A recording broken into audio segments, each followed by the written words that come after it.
Hi, my name is Chloe and welcome to my show. Happy Disability Pride Month. Don't worry if you didn't know that was a thing.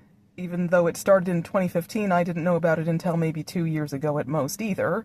It also hasn't been co-opted by as many corporations as LGBT plus Pride Month has. If you are already familiar with disability pride and fat activism, you can probably skip this one. It's pretty basic. Disability is just as broad as the LGBT plus umbrella, so what exactly is it? I would say the need for accommodations to exist in a space or society that you otherwise could, but pretty much any definition of the word will leave something to be desired. I mean, if someone is unable to leave their bed and gives up on ever doing so, does that mean they aren't disabled because they can exist in the space they want to?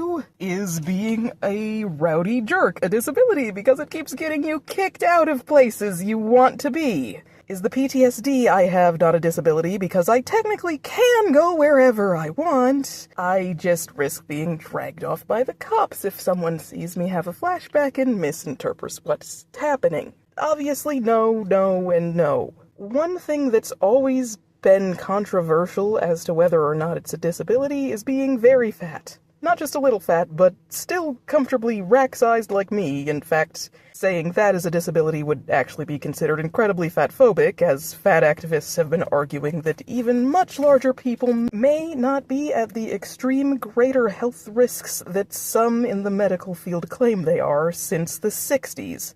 But more like the people who are fat enough that they have legitimate mobility issues. At the beginning of the episode King-Sized Homer, Homer is desperate to get out of a morning workout that is apparently mandatory for all on-site employees, which honestly does sound nightmarish.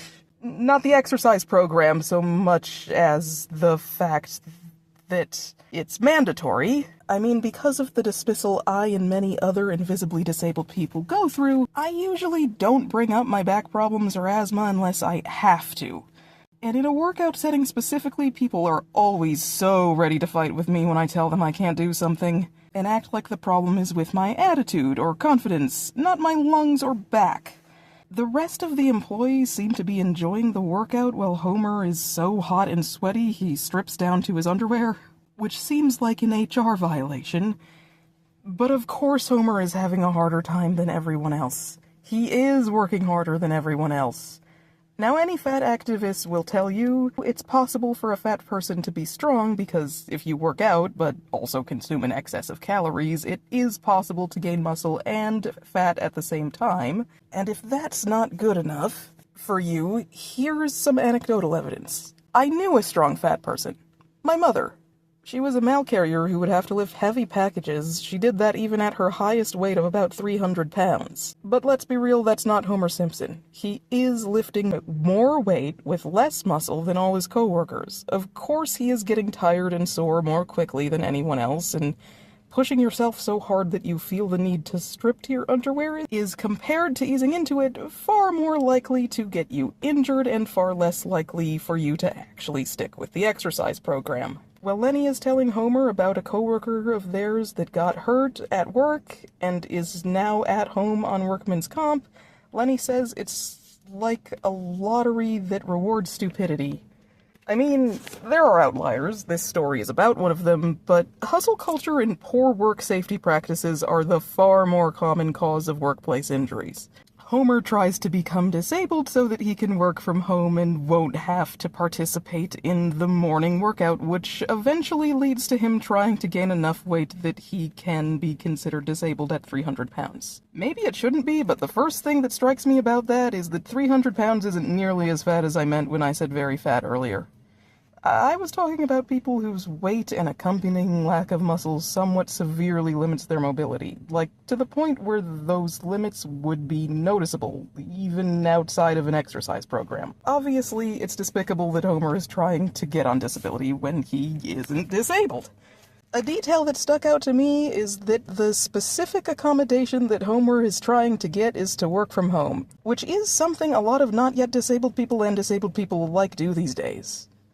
Although, probably not a safety inspector. I mean, the job title is safety inspector, as in inspecting the premises for safety. That really seems like a job that really would require you to do work on site. Homer coming up with a scheme to do something that a number of people do these days is one of those plot points that the writers at the time couldn't possibly have known would age weirdly. Not even poorly, just weirdly. It is up there with the worst possible ways of dealing with a problem, but no truly healthy person would endanger their health by trying to get into a workplace accident and then decide to endanger their health and possibly their life and take advantage of a program for the less fortunate by gaining weight so that they could hit 300 pounds and be considered disabled. All to get out of 5 minutes of exercise a day.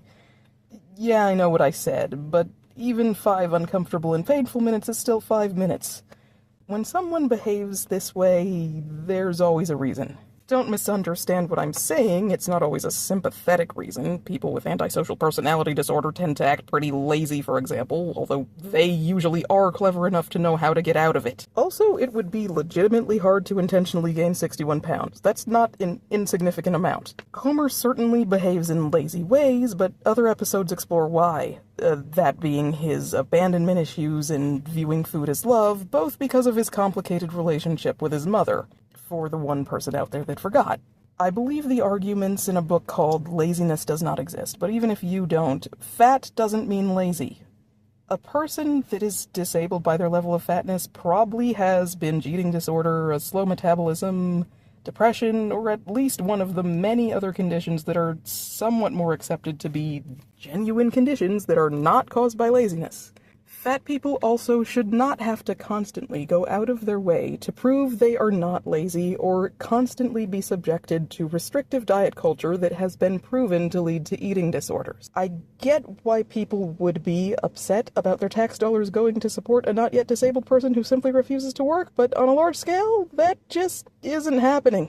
By the way, Homer says, "All my life I've been an obese man trapped in a fat man's body." Weirdly sounds like a comparison a TERF would make to me. I am angrier than I probably should be that Homer gets his accommodation immediately. Depending on how understanding your boss and company are, asking for accommodations can be quick and easy. But even if it is, it's still nerve-wracking because how much of a nightmare that process is going to be is completely in someone else's hands, and if you're not lucky, it can be a glacially slow disaster. Homer should have at least had to turn in a doctor's note.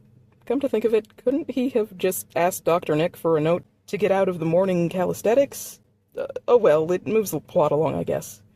Finally, the part of the discussion that made me want to review this episode, and specifically for Disability Pride Month. At a certain point, fatness is a disability. 300 pounds isn't actually a magic number.